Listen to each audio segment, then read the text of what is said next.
తెలంగాణ ప్రభుత్వం జీవో 111ను రద్దు చేయడంపై విపక్షాలు మండిపడుతున్నాయి. మరోవైపు జీవో ఎత్తివేతతో చోటు చేసుకునే పరిణామాలపై అధ్యయనానికి టీ కాంగ్రెస్ 7 సభ్యులతో కమిటీని ఏర్పాటు చేసింది.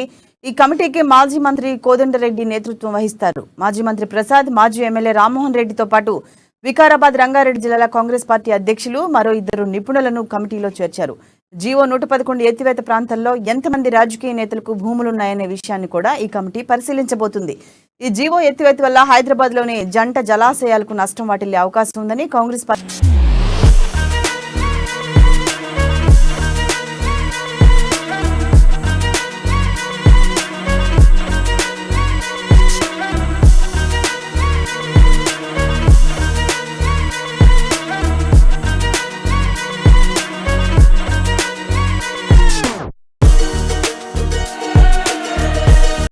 బులెటిన్లో బ్రేకింగ్ చూస్తున్నాం. తెలంగాణ ప్రభుత్వం జీవో 111ను రద్దు చేయడంపై విపక్షాలు మండిపడుతున్నాయి.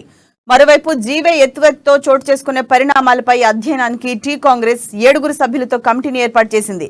ఈ కమిటీకి మాజీ మంత్రి కోదండరెడ్డి నేతృత్వం వహిస్తారు.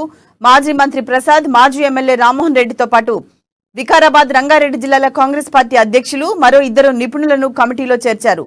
జీవో 111 ఎత్తివేత ప్రాంతంలో ఎంతమంది రాజకీయ నేతలకు భూములున్నాయనే విషయాన్ని కూడా ఈ కమిటీ పరిశీలించబోతుంది. ఈ జీవో ఎత్తివేత వల్ల హైదరాబాద్ లోని జంట జలాశయాలకు నష్టం వాటిల్లే అవకాశం ఉందని కాంగ్రెస్ పార్టీ భావిస్తుంది. దీనిపై పూర్తి అప్డేట్స్ ను మా బ్యూరో చీఫ్ కృష్ణమూర్తి అందిస్తారు. కృష్ణమూర్తి, చెప్పండి, ఈ జీవో 111 నియమాలేంటి, అలాగే ఈ జీవో 111 వల్ల హైదరాబాద్ జంట జలాశయాలకు వచ్చే నష్టం ఏంటి? Thank you Priya. జీవో 111 సంబంధించిన విషయంలో కాంగ్రెస్ పార్టీ మొదటి నుంచి అనేక ఆరోపణలు చేస్తున్నారు. వాస్తవానికి జీవో జీవోను తీసుకురావడం వల్ల, రద్దు చేయడం వల్ల హైదరాబాద్కే పూర్తిగా ముప్పు ఏర్పడే ప్రమాదం ఉంది. పర్యావరణ కాలుష్యంతో పాటు హైదరాబాద్ కూడా కాలుష్య కాసారంగా మారే ప్రమాదం అయితే ఉంది. దీని విషయంలో కాంగ్రెస్ పార్టీ పోరాటం చేయాలని నిర్ణయించింది. అవసరమైతే కోర్టుకు వెళ్ళి జీవోను నిలిపివేత చేయాలని కూడా వాళ్ళు చూస్తా ఉన్నారు. అయితే ప్రస్తుతం దీని మీద గండిపేట, హిమాయత్ సాగర్ ఈ 2 జంట జలాశయాలు ఒకప్పుడు హైదరాబాద్ కు తాగునీటిని అందించిన జలాశయాలు. కాళేశ్వరం, గోదావరి పైప్ లైన్ రావడము, కృష్ణా వాటర్ పైప్ లైన్ రావడం తోటి ఈ జలాశయాల ప్రాధాన్యత తగ్గినప్పటికీ ఇప్పటికీ కొన్ని సందర్భాల్లో అక్కడి నుంచి వాటర్ తాగునీరు జంట నగరాలకు అందిస్తా ఉన్నారు. అయితే అంతకన్నా ముందు గతంలో జన్వాడ దగ్గర కేటీఆర్ ఫామ్ హౌస్ ఉన్న నేపథ్యంలో జీవో తీసుకొస్తారో మొత్తం దాన్ని అంతా కూడా ప్రస్తుతం ఉన్నటువంటి నిషేధిత ప్రాంతం ఏదైతే ఉందో దాన్ని అన్ని కూడా రద్దు చేసి బహుళ అంతస్తుల భవనాలకు నిర్మాణానికి అవకాశం ఉంటుంది. గతంలో హైకోర్టు, సుప్రీంకోర్టు ఏదైతే ఇచ్చిందో జంట జలాశయాలు కాలుష్యం కాకుండా ఉండాలంటే అక్కడ నిర్మాణాలు చేపట్టొద్దు అని చెప్పేసి ఉన్నటువంటి ఈ అవకాశాలను ప్రస్తుత జీవో ద్వారా రద్దు కాబడుతున్నాయి. కాబట్టి అంతకన్నా ముందే కావాలని రాష్ట్ర ప్రభుత్వంలోని కొంతమంది పెద్దలు ఆ పరివాహం వికారాబాదు, చేవెళ్ళ, తాండూరు ఈ ఏరియాలలో, గండీడు ఇట్లాంటి ఏరియాలలో ముందుగానే 100 ఎకరాలు తక్కువ ధరకు కొనుగోలు చేసి ఇప్పుడు బిల్డర్లు ఆ ప్రాంతానికి వెళ్ళడంతో వాటి ధరలు విపరీతంగా పెరిగే అవకాశం ఉంది. కాబట్టి ఇది ఒక సంపాదనగా మార్చుకున్నారు.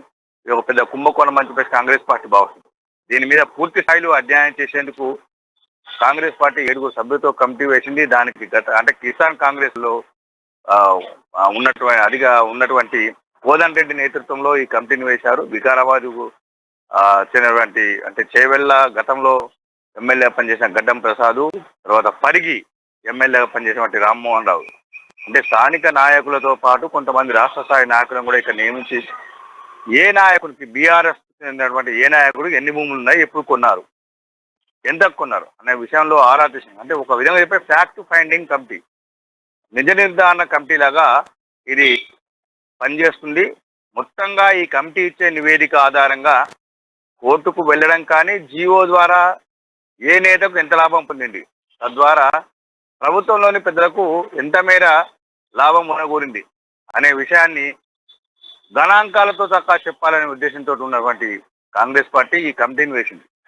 ఈ కమిటీ త్వరలోనే కార్యాచరణ నుండి క్షేత్రస్థాయిలో ఆయా ప్రాంతాల్లో గ్రామ ప్రాంతాలు 84 గ్రామాలకు సంబంధించినటువంటి ఈ 111 జీవో 84 గ్రామాలకు వర్తింపజేస్తుంది.